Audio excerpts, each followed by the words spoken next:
सानो सैलुङ भन्ने ठाउँ है, यो चाहिँ सबैजनाले आउनै पर्ने ठाउँ हो होइन। सबैजनाले यसो आउनु होला, मनोरञ्जन गर्नु होला होइन। यो मन्दिरलाई राम्रो मन्दिर छ रहेछ यहाँनिर होइन, आउन सक्नुहुन्छ तपाईँहरू। काठमाडौँबाट लगभग 6 घन्टाको हाराहारीमा तपाईँ यहाँ आइपुग्नु हुनेछ होइन। हामी बाटो पनि तपाईँलाई देखाउँछु, यसो बाटो पनि देखाइदिउँ तपाईँहरूलाई होइन। यो यसो हेर्न सक्नुहुन्छ है।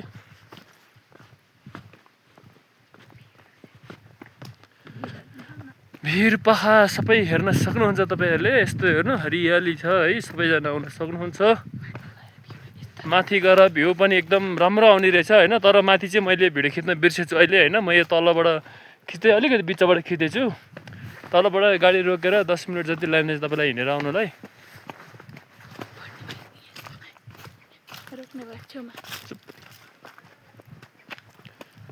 ल हेर्न सक्नुहुन्छ राम्रोसँगले।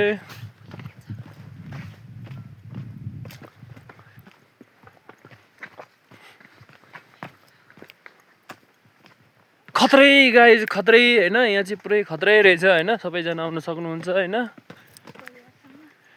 परिवारलाई लिएर घुम्न आउन सक्नुहुन्छ एकदमसँगले होइन। म चाहिँ भर्खरै म पनि मेरो फ्यामिलीहरू सब बोकेर आएको थिएँ होइन। अब सबैजना आउनुभयो, हेर्नुभयो, रमाइलो घुमघाम गऱ्यो होइन सबैजना। अब पालो तपाईँहरूको है त।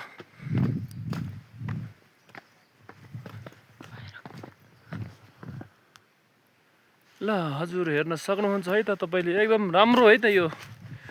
एकदम चिसो मौसममा चाहिँ टक्क घुम्न आउन सकिने रहेछ होइन। सबजनाले हेरिदिनु होला, एकचोटि आउन सक्नुहुन्छ तपाईँहरू पनि है। ल हाम्रो यो चाहिँ मेरो छोरी है, दाइको छोरी परी होइन। यसो घुम्न आएको छोरी पनि होइन। ल हेर्नुहोस् अब तपाईँहरू यो बाटो पनि हेर्न सक्नुहुन्छ। ल हेर्न सक्नुहुन्छ तपाईँहरू। आउँदै गर्दाखेरि यहाँ बस्न पनि मिल्ने रहेछ होइन। यहाँ सुरुदेखि तपाईँहरूले दर्शन गर्दै माथिसम्म जान सक्नुहुन्छ।